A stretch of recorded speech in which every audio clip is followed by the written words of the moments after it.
Hi friends, రైతన్న ఛానల్కు స్వాగతం. రైతు భరోసా విధి విధానాలు ఖరారు ఎన్ని ఎకరాల లోపు అంటే అది ఈ వీడియోలో తెలుసుకుందాం. ఇప్పటి వరకు మన ఛానల్ని సబ్స్క్రైబ్ చేయకపోతే సబ్స్క్రైబ్ చేయండి, లైక్ చేయండి, షేర్ చేయండి. మీ అభిప్రాయాన్ని కామెంట్ రూపంలో మాకు తెలియజేయండి. తెలంగాణ ప్రభుత్వం 2 లక్షల లోపు పంట రుణాలు మాఫీ చేసిన సంగతి తెలిసిందే. 3 విడతల్లో రైతు రుణాలు మాఫీ చేశారు.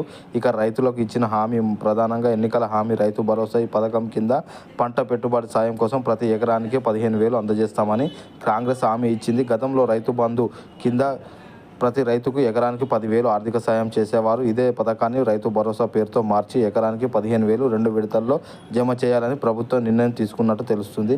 రైతు భరోసా విధి విధానాల రూపకల్పన కోసం ప్రభుత్వం కమిటీ కూడా వేసింది. తాజాగా అందుకు సంబంధించిన మార్గదర్శకాలు ఖరారైనట్లు తెలిసింది. గత ప్రభుత్వం హయాంలో సాగులేని గుట్టలు, కొండలు, రియల్ ఎస్టేట్ భూములకు సైతం రైతు బంధు సాయం అందించినట్లు ఆరోపణలు ఉన్నాయి. సాగు చేసే రైతులకే కూడా అసలు సాగు చేయలేని భూములకు కూడా లక్షల్లో రైతు బంధు చెల్లించినట్లు గుర్తించారు.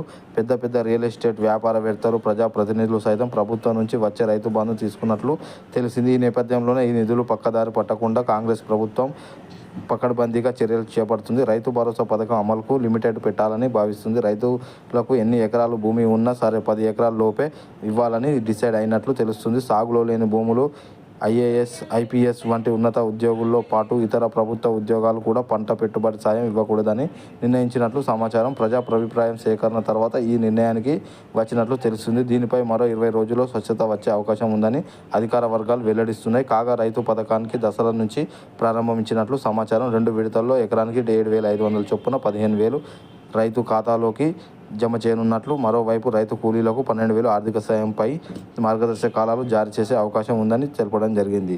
ఇప్పటివరకు మన ఛానల్ని సబ్స్క్రైబ్ చేయకపోతే సబ్స్క్రైబ్ చేయండి, లైక్ చేయండి, షేర్ చేయండి, కామెంట్ చేయండి. జై జవాన్, జై కిసాన్, జై భారత్.